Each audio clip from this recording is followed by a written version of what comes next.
My thoughts and prayers go out for Nate Allen and his family. Of course, I understand he's back home now, so,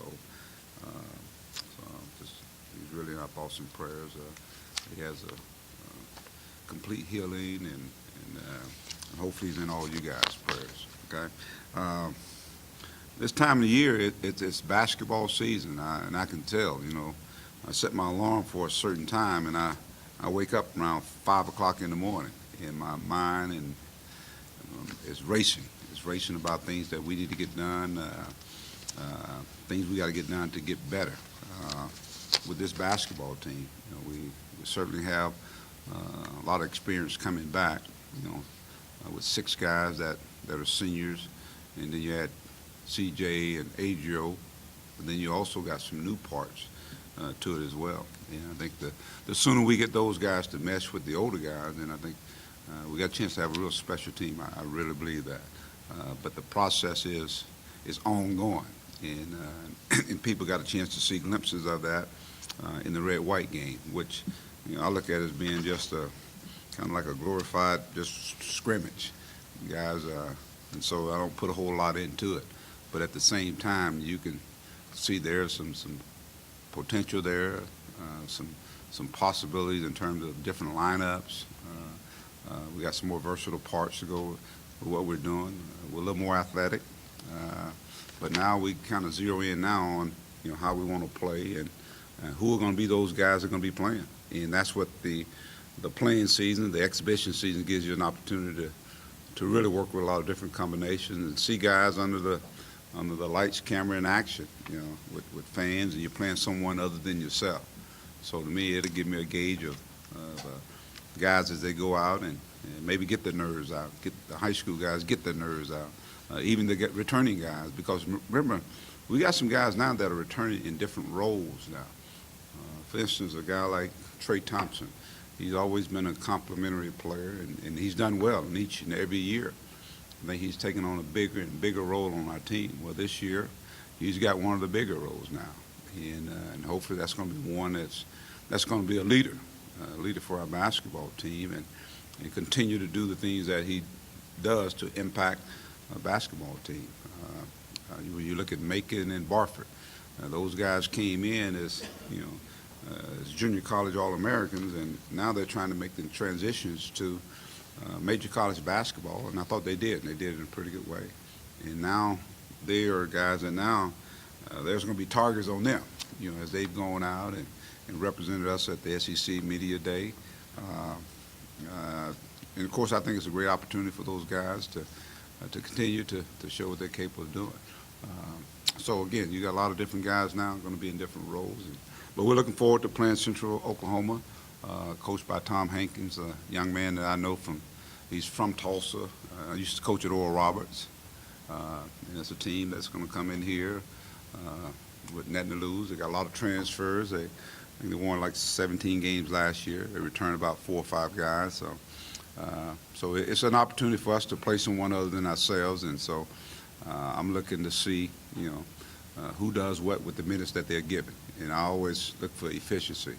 I want us to be a team that's going to hang our hats on our defense, and hopefully we can cause a lot more havoc this year with our defense. And that's something we're really working on in practice each and every day. And so we'll see the different lineups, so who can come out and who can perform. But I also want to be a team that's going to be one of the top teams in assists. The teams I've always been associated that have been really, really good, they share the basketball. And we've got some guys that obviously we know they're capable of scoring. Our guards are really, really good. Now, to me, our forwards are going to have to showcase what they're capable of doing. The Treys, the Dustin Thomas, and of course, you got the Daniel Gafford, Adriel Bailey. Now he gets an opportunity to showcase what he's capable of doing. And of course, once Cooks, hopefully he won't be playing in this game. He's still out. So it gives opportunities for other guys to showcase it. So I want us to be a team that, make that extra pass. An exciting team, fast, exciting, athletic, just play and having fun. So I'll open up for questions. You guys can raise your hand.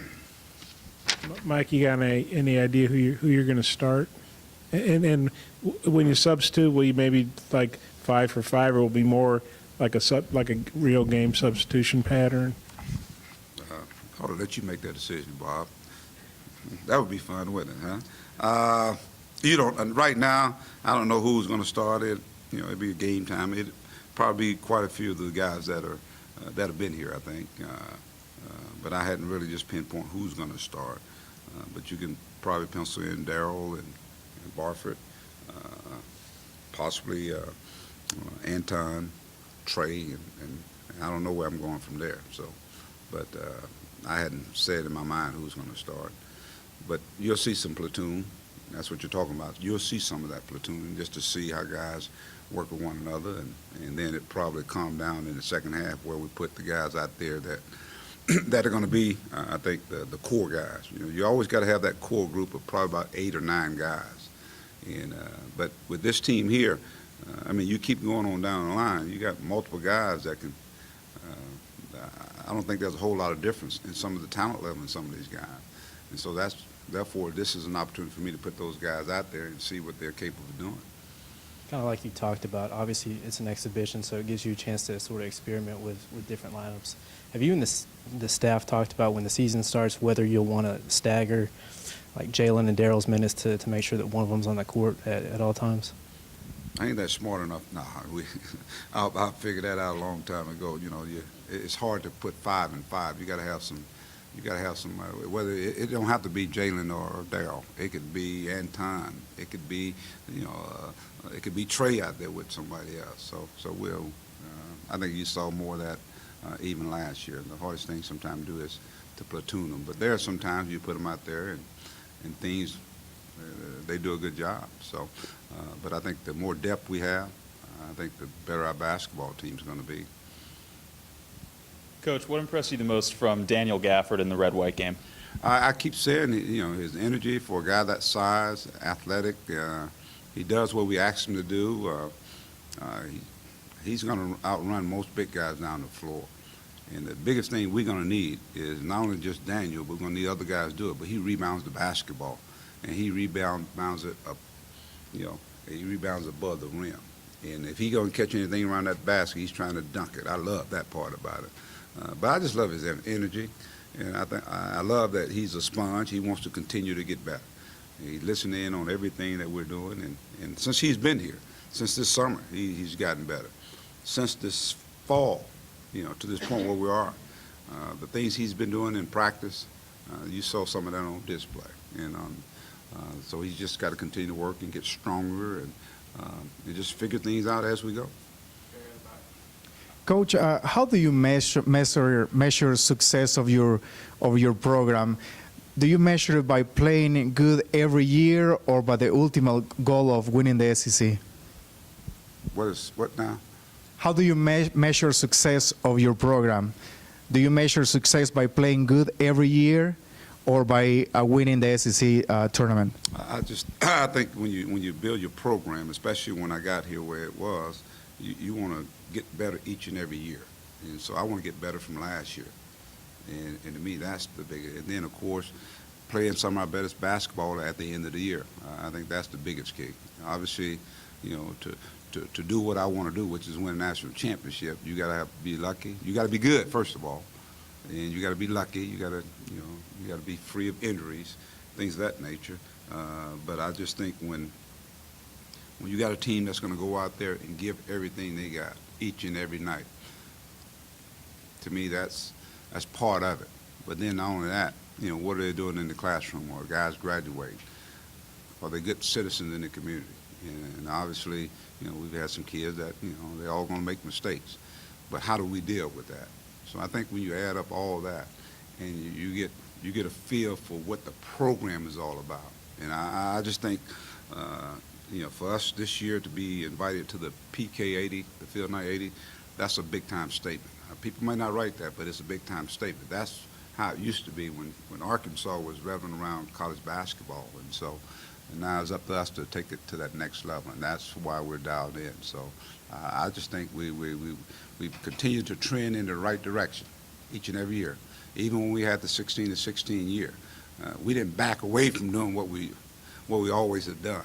You know, we just went and got some better talent in here, and obviously, and just put it together. And I think when you see the ultimate team out there, and our kids are competing, we're playing in postseason each and every year. They're doing the right things on and off the floor. We're not where I want to be, want us to be, but I think that means you're doing things the right way, you're being successful. With Gafford and Thompson, are those two guys you would like to maybe play together, or is it Gafford maybe backing up Thompson early on? I think the beauty of that is I can play those guys together. We saw that a lot with Moses last year. You know, he and Trey. It's so funny because I think that's when we really made our great run when those guys were out there. You think about back in the South Carolina game, those guys played real well, played a lot of minutes together. So you will see that, you know, because again, you know, you can't teach size, and of course, if you're going to play, we got so many versatile parts. We got a guy like Darius Hall. You put him out there as a perimeter guy. Now you really got some size with with the two big guys, and then you put some big guards that you have. So we can get as big as we want to, we can get as small as we want to, but we still don't lose that versatility. I think Trey is a guy that can bring people outside, and is a tremendous passer. And his basketball IQ, I think, far exceeds any guys on our basketball team. So he's like a coach on the floor. Hey, Mike, you guys, I guess, you started doing workouts, what, in early June, I guess? Yes, with So these it's- guys here, we started in Yeah. June. So it's been about 5 months of these guys going at each other. I know it's an exhibition game against a D2 school, but how anxious do you think they are to play somebody else? How anxious are you to coach, you know, against somebody else? And what are you hoping to see Friday night? I'm really looking forward to it, to see these guys go against somebody other than themselves. And they're chopping at the bits. I think they're really anxious to go and play and showcase, you know, the things that they've worked on. They worked on things individually, and so as a coach, you want to see not only the individual aspect of it, but you want to see, okay, we've been working some things as a team. Can we go out and impose our will on someone else other than ourselves? So to me, that's the great thing about getting to the exhibition game. And they get to a point where sometimes they get stale. You call it getting stale. The monotony of going against each other, like I said, for 5 months. You know, how many combinations can coach create, you know? But at the same time, I have to get creative doing something. And so we're up to that point now. It builds to this point, and once the season gets started, man, it's game after game after game. So I'm sure there'll be some nervous energy out there, the anxiousness, but I think our guys they look forward to playing. Is there any update on Khalil Garland? If he hadn't been cleared, are you still optimistic? No update yet. That he might No. be able to play, or just No. kind of where are you with that? No update right now. We're still the same statement I issued. You know, hopefully his medical situation hopefully will clear up. You said you set your alarm. You get up at 5. I'm curious, what time do you set the alarm for usually? Bob, Well, I was wondering how much earlier you're getting up than you set your alarm. Bob, you get too much information. Yeah, Now. no. No, Just work with I me. think I actually had it set this morning for probably about 6:45, and for some reason I woke up like 4:45. I mean, I'm like this here, and then I can't go back to sleep. So I watched 3 episodes of a sitcom. Then what I do during the season, I'll be watching games. I watch some tapes and films, and because I can't go back to sleep. And, but my mind's racing about things that we've got to get done, and what I want to work on with these guys here.